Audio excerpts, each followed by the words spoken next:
Madaling araw ng ikalima ng Pebrero taong 2007, bandang alas 11:30 ng hating gabi. Tahimik na naglalakad ang isang lalaking nasa gitnang edad na nagngangalang Hanke sa isang halos walang taong kalsada, patungo sa isang Chinese restaurant sa maliit na bayan ng Sittensen, Germany. Matagal na itong bahagi ng kanyang pang-araw-araw na gawain dahil doon nagtatrabaho ang kanyang asawa at tuwing gabi ay personal niya itong sinusundo matapos ang mahaba at nakakapagod na oras ng trabaho. Makalipas ang ilang sandali, nasilayan na ni Hanke ang pamilyar na gusali ng restaurant. Subalit sa gabing iyon, may kakaibang pakiramdam siyang agad na bumalot sa kanya.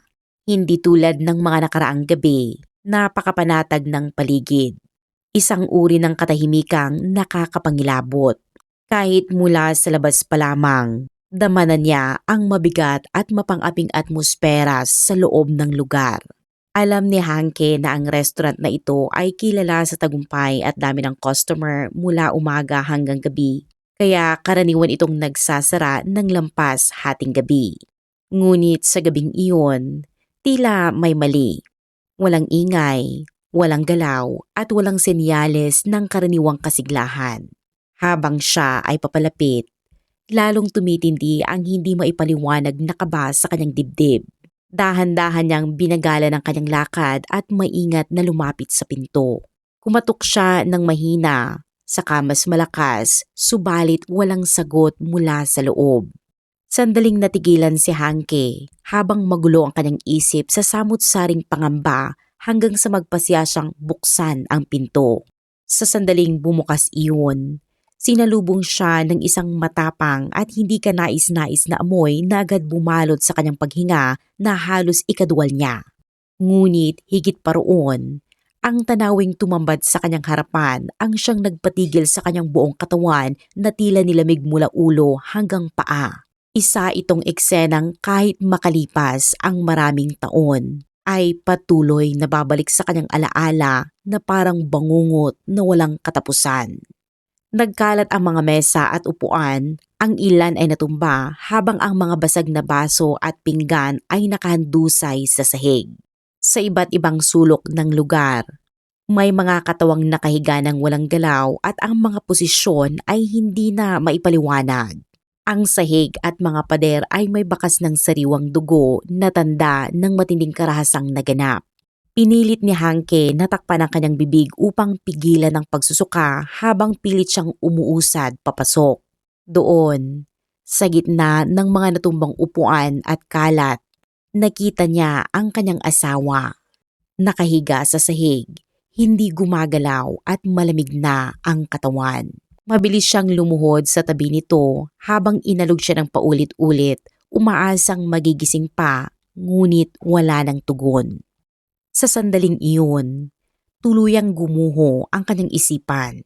Habang nanginginig at halos hindi na makalakad, nagmadali siyang lumabas ng restaurant at ilang ulit na nadapa sa daan.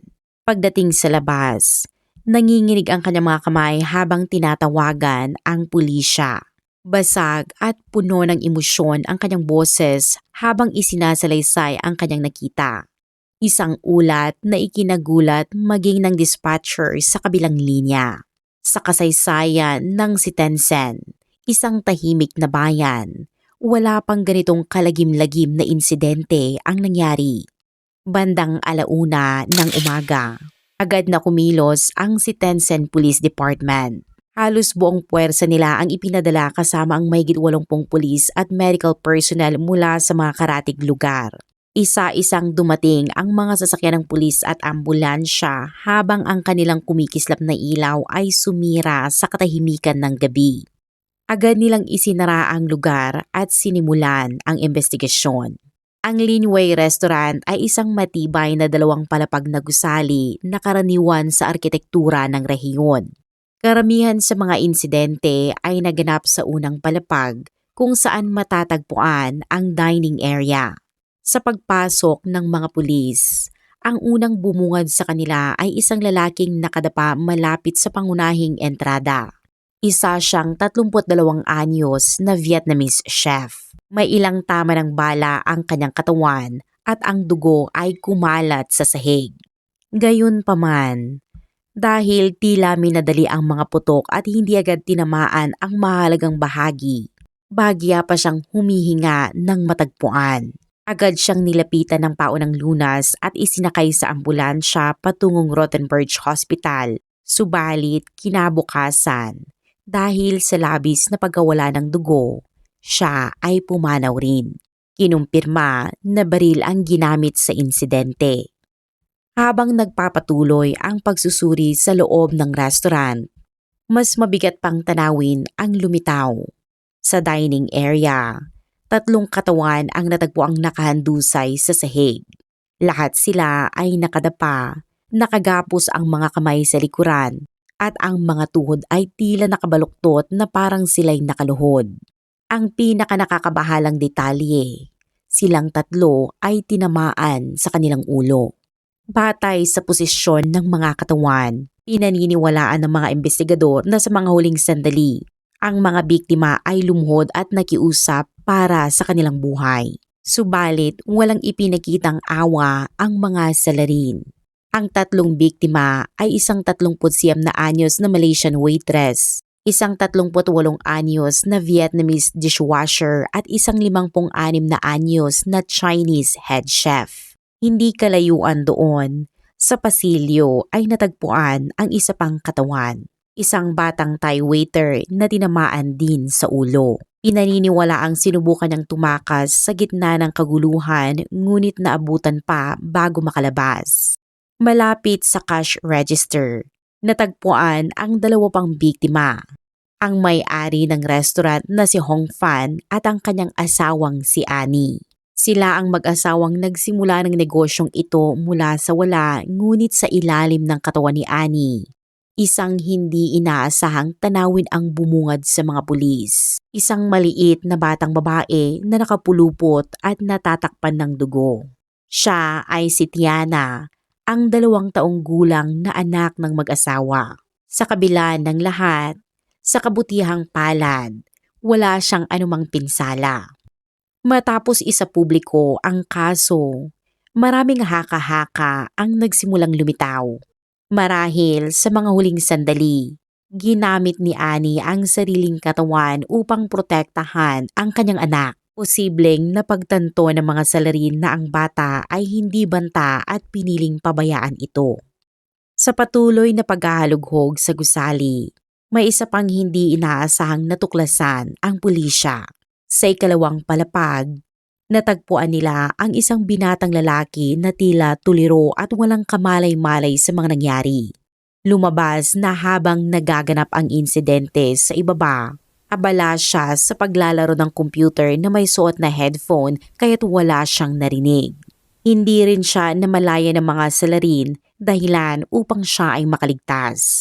Gayunpaman, wala rin siyang naibigay na impormasyong makakatulong para sa investigasyon.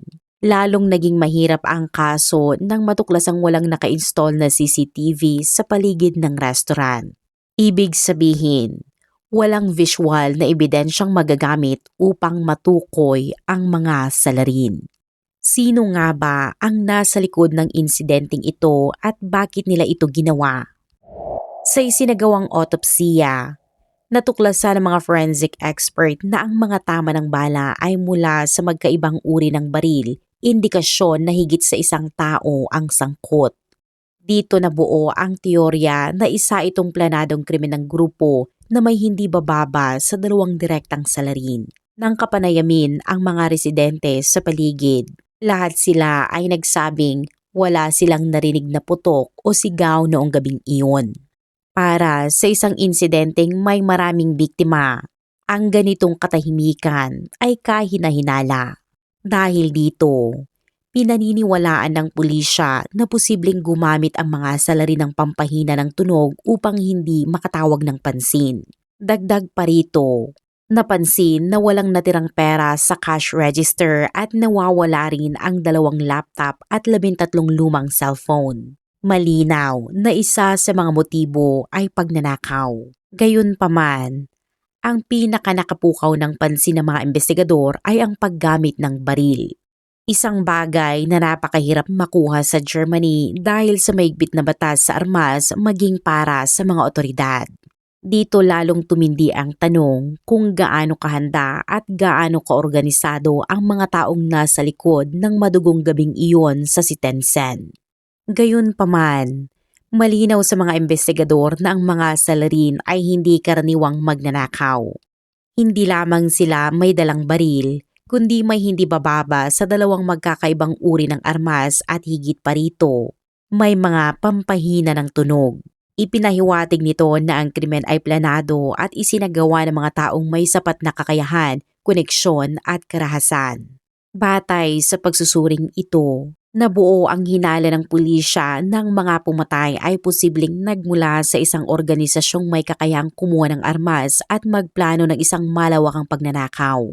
Dahil dito, unang tumuon ang investigasyon sa mga organisadong grupong kriminal na aktibo sa lugar noong panahong iyon.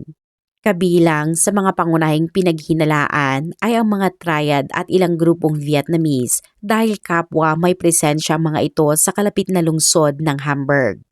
Ayon sa ulat ng Die Welt, isa sa pinakamalalaking pahayagan sa Germany, noong dekada 1990 ay matinding suliranin ng Hamburg ang mga organisadong sindikato, partikular ang mga triad. Noong panahong iyon, tinatayang mahigit 90% ng mga Chinese restaurants sa Hamburg ang napilitang magbayad ng mataas na protection money sa triad. May ilang may-ari na nagtangkang tumanggi, subalit hinarap nila ang marahas na ganti at maging ang mga pagbabanta sa buhay ay hindi na bago. Hindi lamang ang mga Chinese restaurant ang apektado, kundi maging ang ilang Turkish at Italian na kainan ay may kaparehong karanasan.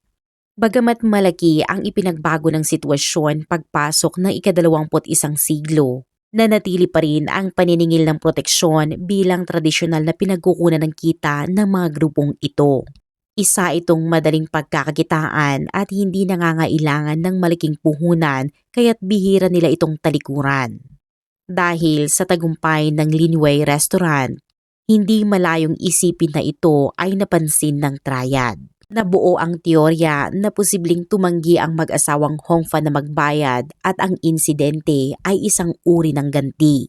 Una, bilang isang malaki at makapangyarihang organisasyon, karaniwang napakataas ng halagang kinokolekta ng triad mula sa mga negosyante na umaabot sa 6 na digit. Samantalang ang kabuang halagang nakuha mula sa Linway Restaurant ay limitado lamang sa laman ng cash register, 2 laptop at 13 lumang cellphone. Lubhang hindi ito tugma sa karaniwang operasyon ng triad. Kung pera ang tunay na pakay, mas may saysay sana ang ibang paraan tulad ng paghingi ng malaking kapalit. Ang pagkitil sa buhay ng isang mayamang pamilya ng negosyante ay tila pagsira sa sarili nilang pinagkukunan ng kita. Dagdag pa rito, kilala ang triad sa maingat at disiplinadong paraan ng pagkilos. Sa halip na lantaran at marahas na paniningil, mas karaniwan sa kanila ang mas sopistikadong taktika gaya ng sapilitang pagbebenta ng mga produkto sa mataas na presyo. Sa ganitong paraan, kahit imbestigahan ng pulisya, mahirap itong maituring na tahasang krimen. Hindi rin lohikal para sa isang bihasang organisasyon na magdulot ng isang napakalaking kaso na tiyak na makakaakit ng pansin ng buong bansa, kapalit ng napakaliit na halaga. Ikalawa, ipinakita ng forensic examination na bandang hating gabi ang oras ng pagpanaw ng mga biktima. Kapansin-pansin din na 2 sa kanila ang nakapagbigay ng tawag para humingi ng tulong bago tuluyang maputol ang koneksyon. Bukod dito, natagpuan ng sous chef malapit sa entrada ng restaurant na may maraming tama ng bala. Ipinahiwatig nito na sinubukan niyang tumakas ngunit hinabol at paulit-ulit na pinaputukan. Ipinapakita ng mga detaling ito na hindi agad na kontrol ng mga salarin ang buong lugar at may pagkakataon ang ilang biktima na tumakbo o humingi ng saklolo. Napakahalagang punto nito para sa mga investigador Dahil ang mga organisadong sindikato ay kilala sa masusing paghahanda at mabilis na pagkontrol sa sitwasyon. Karaniwan, hindi sila nagbibigay ng puwang para sa paglaban o komunikasyon. Ang kaguluhan at kawalan ng kontrol sa kasong ito ay hindi tumutugma sa estilo ng mga profesional na grupong kriminal. Dahil dito, pansamantalang isinantabi rin ang hinala laban sa grupong Vietnamese, ngunit kung hindi organisadong sindikato ang nasa likod ng insidenteng ito. Sino nga ba ang may gawa nito? Mayroon bang personal na dahilan o galit na nagtulak sa ganitong karahasan? Upang masagot ang mga tanong na ito, sinimula ng pulisya na balikan ang pinagmulan at buhay ng mga may-ari ng restaurant. Si Hong Fang ay ipinanganak noong 1971 sa Hong Kong. Bata pa lamang siya ay lumipat ang kanyang pamilya sa England. Sa edad na 26, dala ang pangarap na maging independent at magtayo ng sariling negosyo. Nagpasya siyang magtungo mag-isa sa Germany. Doon niya nakilala si Annie, isang babaeng 8 taon na mas bata kaysa sa kanya. Pareho silang etnikong Chino at may hawak na British passport at marami silang pagkakapareho sa karanasan at kultura. Mabilis silang nagkasundo, nahulog ang loob sa isa't isa at di naglaon ay nagpakasal. Magkasama nilang itinayo ang Linway Restaurant, ang kauna-unahang Chinese restaurant sa maliit na bayan ng Sitensem. Maayos ang pagkakadisenyo ng lugar at kilala sa masasarap na pagkain kaya't hindi nagtagal ay dumagsa ang mga customer at mabilis na umunlad ang negosyo. Sa paglipas ng mga taon, nakaipon ang mag-asawa ng sapat na yaman. Nakabili sila ng mamahaling BMW at tuluyang nabili ang 2 palapag na gusaling dati nilang inuupahan kung saan ang unang palapag ay restaurant at ang ikalawa ay tirahan ng pamilya. Sa araw-araw, nagtatrabaho sila sa ibaba kasama ang mga empleyado at sa gabi ay umaakyat upang magpahinga. Nang si Hong ay 34 na taong gulang, isinilang ang kanilang unang anak. Makalipas ang ilang taon, halos 1 buwan bago ang insidente, lumipat ang ina ni Hong Fan mula Hanover patungong Sitensem upang tumulong sa pag-aalaga ng kanyang apo. Ilang araw bago mangyari ang trahedya, nagdaos pa ang pamilya ng isang masayang pagdiriwang para sa ikalawang kaarawan ni Tiana na dinaluhan pa ng ilang kapitbahay. Ayon sa mga tagabayan, kilala ang mag-asawang Hong Fan bilang mababait at madaling pakisamahan. Bilang mga Asianong naninirahan sa Europa, may malalim silang malasakit sa kapwa Asiano at palaging handang tumulong sa mga nahihirapan. Lahat ng kanilang empleyado ay Asiano at itinuturing nila ang mga ito na parang sariling pamilya. Sa lahat ng paglalarawan, walang indikasyon na nagkaroon sila ng kaaway o alitan. Subalit kung minsan, ang labis na kabutihan ay maaaring magbunga ng hindi inaasahang panganib. Mga 6 na buwan bago ang insidente, isang middle-aged na lalaking Vietnamese ang dumating sa restaurant upang maghanap ng trabaho. Baguhan pa lamang siya sa Germany at walang kakilala. Dahil sa awa at malasakit, agad siyang tinanggap ni Hong Fan. Sa kanyang pananatili roon, napansin ng iba na madalas siyang maglibot at tila sinusuri ang bawat sulok ng restaurant. Hindi ito binigyang halaga ni Hong Fan. Inakalang likas lamang na mausisa ang bagong empleyado. Ngunit isang araw, bigla na lamang umalis ang lalaki ng walang paalam at hindi na muling nakita. Kalaunan, pinaghinalaan ng pulisya na maaaring sadyang nangalap siya ng impormasyon habang nagtatrabaho roon. Lalong tumibay ang hinalang ito nang matuklasan ang isang mahalagang detalye. Ayon sa isang malapit na kaibigan, minsan nang ikinwento ni Hong Fan na may isang dating empleyado na nagbanggit ng koneksyon sa underworld. Nabahala siya para sa kaligtasan ng kanyang pamilya, kaya't nagplano siyang ibenta ang restaurant sa halagang €200,000 upang tuluyang makaiwas sa panganib. Samantala, Si Annie ay naghain na rin ng aplikasyon sa isang tindahan ng sapatos sa Hamburg na naghahanda sa panibagong yugto ng kanilang buhay. Ngunit hindi na sila inabot ng pagkakataon. Ilang araw lamang matapos ibahagi ni Hong Fan ang kanyang mga pangamba, naganap ang trahedya sa Linway Restaurant. Dahil dito, lalong tumindi ang tanong. Ano nga ba ang tunay na papel ng misteryosong lalaking Vietnamese sa kasong ito?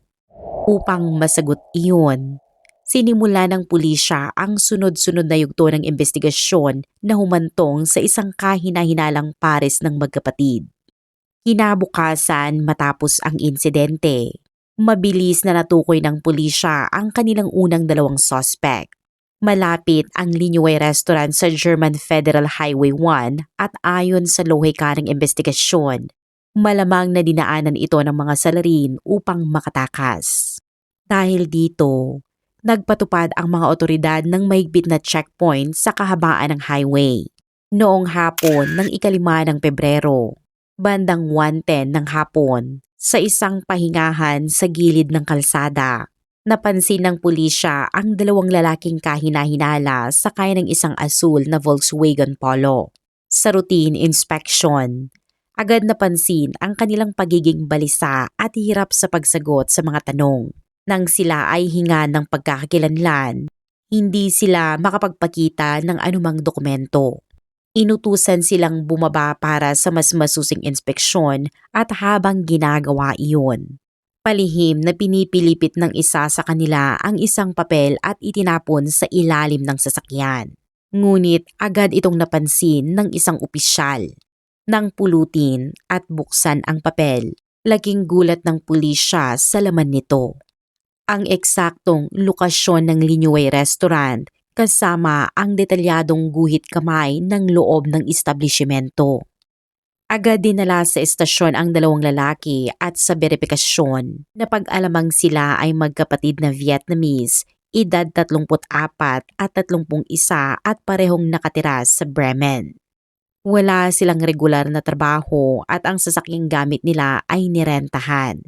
Dahil hindi agad makumpirma ang kanilang buong pagkakakilanlan, pansamantala silang tinawag ng mga investigador bilang Van Brothers.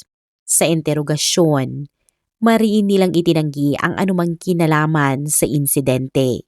Ayon sa kanila, nasa isang kasino sila noong gabi ng krimen at ipinakita pa ang isang entry ticket bilang patunay. Dahil dito, nagkaroon ng tila matibay na alibay ang isa sa kanila sa oras ng insidente. Gayunpaman, kahit kahina-hinala ang mga Van Brothers, hindi sapat ang isang floor plan upang sila ay kasuhan. Alinsunod sa batas ng Germany, napilitan ng pulisya na pansamantalang palayain ang dalawa. Ngunit makalipas ang ilang araw, dumating ang resulta ng DNA test na tuluyang bumasag sa kanilang alibay. Sa pagsusuri sa kanilang mga kasuotan, natagpuan ang bakas ng dugo sa sakong ng sapatos ng nakababatang kapatid. Ang DNA nito ay eksaktong tumugma sa isa sa mga biktima sa restaurant. Mayroon ding iba pang bakas ng dugo at hibla ng tela mula sa lugar ng krimen sa kanilang mga damit. Dahil sa mga ebidensyang ito, napilitan ng Van Brothers na umamin. Sa kanilang salaysay, isinangkot pa nila ang 3 pang kasabwat na pawang mga Vietnamese rin. Umabot ng halos 6 na buwan ang masinsinang investigasyon upang tuluyang matukoy ang lahat ng 5 sangkot. Sa panahong iyon, sinuri ng pulisya ang mahigit 3,000 na ebidensya at halos 400 leads. Na-recover din ang 3 baril na ginamit sa insidente, pati ang 2 laptop at 13 cellphone na ninakaw mula sa restaurant. Kalaunan, natukoy ang utak ng operasyon. Isang 42 anyos na Vietnamese na may apelyidong Quoc. Siya ang lalaking dating nagtrabaho sa Linway Restaurant at sa panahong iyon, kabisado niya ang daloy ng negosyo, ang ayos ng mga silid at ang schedule ng lugar. Bagamat hindi siya nagtagal sa trabaho, ginamit niya ang panahong iyon upang pag-aralan ang restaurant. Matapos umalis, patuloy niyang kinimkim ang balak na pagnanakaw. Makalipas ang ilang buwan, nakilala niya ang Van Brothers sa isang bar. Dahil pare-pareho silang walang trabaho at kapos sa pera, mabilis silang nagkaisa sa plano. Si Kwak ang nagdisenyo ng detalyadong plano at gumuhit ng layout ng restaurant habang ang Van Brothers ang inatasang magsagawa ng aktwal na pagnanakaw. Kalaunan, nagdagdag pa sila ng 2 kasabwat, sina Pham Hai Pho, 30 taong gulang at isang 40 anyos na lalaking may apelyidong Vu. Noong gabi ng ika-4 ng Pebrero, bandang 11:30, sinimulan ang kanilang plano. Si Kwak ay nanatili sa labas upang magbigay ng direksyon habang ang 4 ay nagtungo sa Linway Restaurant sakay ng asul Volkswagen Polo. Habang nagsasara ang restaurant at nagtitipon ang mga empleyado sa loob, si Vu ay nagbantay sa labas. Samantala, ang Van Brothers at si Pham Hai Pho ay pumasok na may suot na itim na maskara at nakataas ang mga baril, maigpit na nagbabala sa lahat na huwag gagalaw. Sa gitna ng takot, isang empleyado ang may kausap sa telepono nang bigla itong agawin ng isa sa mga salarin.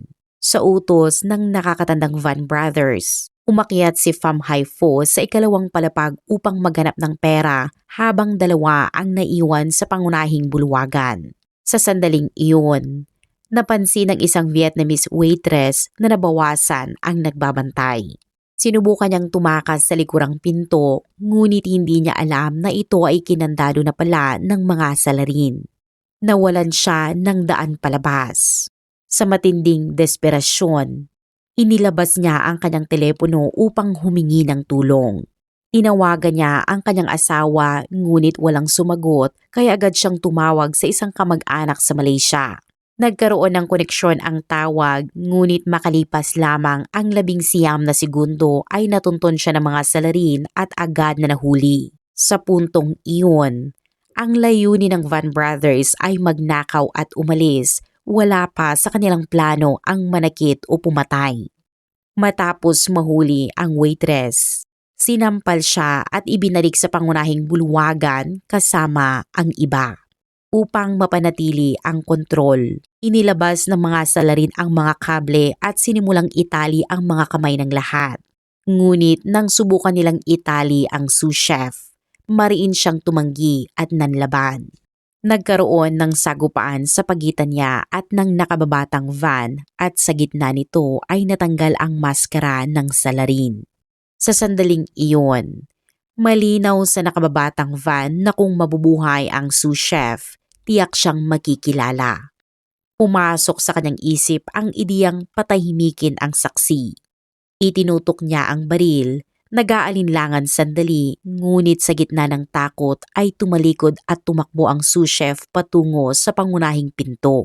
Sa biglaang pangyayari, napaputok ang baril at bumagsak ang sous chef malapit sa entrada. Sa paningin ng mga salarin, tila wala na siyang galaw kaya inakala nilang tapos na ang lahat. Ilang sandali pa, bumalik si Pham Hai Pho mula sa ikalawang palapag. Doon nila napagtanto na tuluyan nang nawala ng kontrol ang sitwasyon. Dahil may nasaktan na, nagpasya silang huwag nang mag-iwan ng saksi.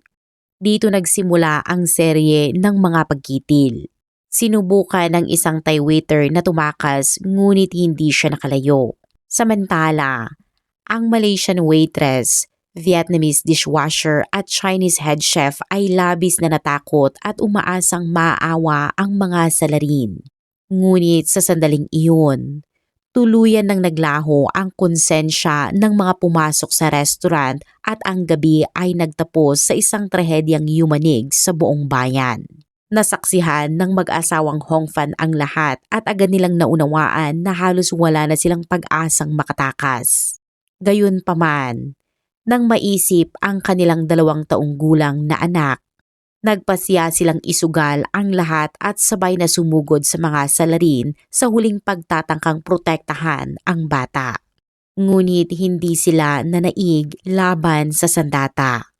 Pareho silang bumagsak at sa mga huling sandali, Mahigpit na niyakap ni Annie ang kanyang anak at patuloy na nanawagan ng awa para sa kaligtasan nito. Marahil sa paniniwalang ang bata ay wala pang kakayahang magsalaysay, pinili ng mga salarin na iwan siya. Sa gitna ng madilim na gabing iyon, si Tiana ay himalang nakaligtas. Matapos ang insidente, kinuha ng mga salarin ang perang nasa cash register, 2 laptop at 13 cellphone bago sila mabilis na tumakas. Mayroon ding isang binatang lalaki sa ikalawang palapag ng gusali noong mga sandaling iyon dahil suot ang headphone at abala sa computer. Wala siyang narinig at hindi napansin ang mga salarin. Sa kalaunan, napatunayang wala siyang kinalaman sa krimen. Noong Mayo taong 2009, mahigit 2 taon matapos ang insidente, opisyal na nagsimula ang paglilitis sa kaso ng Linoway Restaurant sa Germany. Matapos ang masusing pagdinig, inilabas ng korte ang hatol. Ang Van Brothers at si Pham Hai Pho na direktang sangkot sa loob ng restaurant ay hinatulan ng habang buhay na pagkakabilanggo para sa sinadyang pagpatay na walang posibilidad ng parol. Si Vu na nagbantay sa labas ay sinintensyahan ng 14 na taon ng pagkakakulong. Samantala, si Kwak, ang utak sa likod ng plano ay hinatulan ng 6 na taon sa bilangguan dahil ayon sa korte, wala umano sa kanyang orihinal na layunin ang pagkitil ng buhay. Sa hatol na ito, tuluyang naisara ang kaso ng Linoway Restaurant Massacre. Kapalit lamang ang humigit kumulang 8,500 euro, ilang lumang cellphone at 2 laptop. 7 inosenteng buhay ang nawala. Isang trahedyang mahirap unawain at tanggapin. Hanggang ngayon, nananatili itong isa sa pinakamabibigat na krimen sa kasaysayan ng Germany at ang dating tahimik na bayan ng Sittensen ay nagdala ng sugat na maaaring hindi na tuluyang maghilom. At dito nagtatapos ang kwento para sa araw na ito. Maraming salamat sa pakikinig at magkita-kita tayong muli sa mga susunod na kwento.